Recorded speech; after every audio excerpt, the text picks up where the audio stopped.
possibly went a bit too far in the sense that I built a team of people who were so concerned with doing it and getting it right and being authentic and not greenwashing and not bragging, um, that I've ended up with a team of people that are essentially quite social media shy. And so sometimes I think we do need a bit of a kick up the bum. And so maybe if I answer that question in a year's time, I'll tell you all the amazing things that we're doing. But something that has worked quite well for us, I think, has been that we've always been very authentic and very honest. And we've never talked about things that we don't do.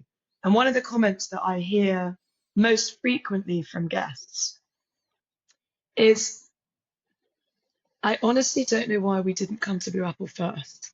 And they've been to lots of other beach clubs. And they said, well, we looked at everyone's social media, we looked at the pictures, and the other places kind of looked a bit sexier than you guys. And then we got here. Firstly, it looks much better in real life than it does in the pictures. Secondly, the service is brilliant. The food is fabulous. We can see that you guys are focused on actually doing the job.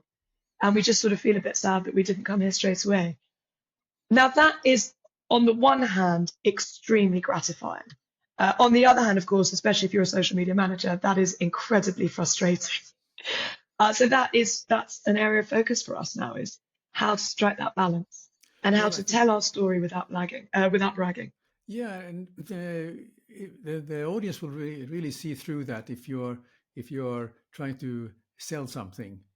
Basically, the idea is that you should, in a one way, solve a problem that the customer has before they travel somewhere, and then they start to see that, well, let me take you back to our glass crushing machine. Even that 5-minute story makes an impact of what you're really doing, and because you're telling here now in our conversation here a lot of things that you're doing, and you can also, by whoever does that, have a mobile device in their hand, and they walk around just showing it for 5 minutes.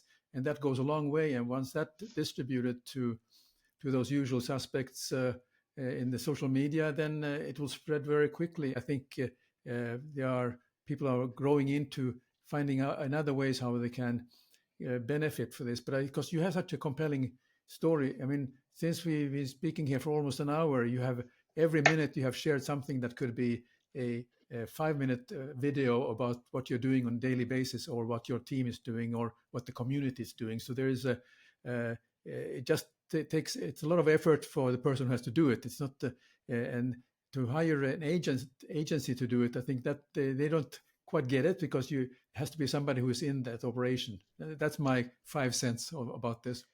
You're hired, Sam-Erik. Come to Colombia.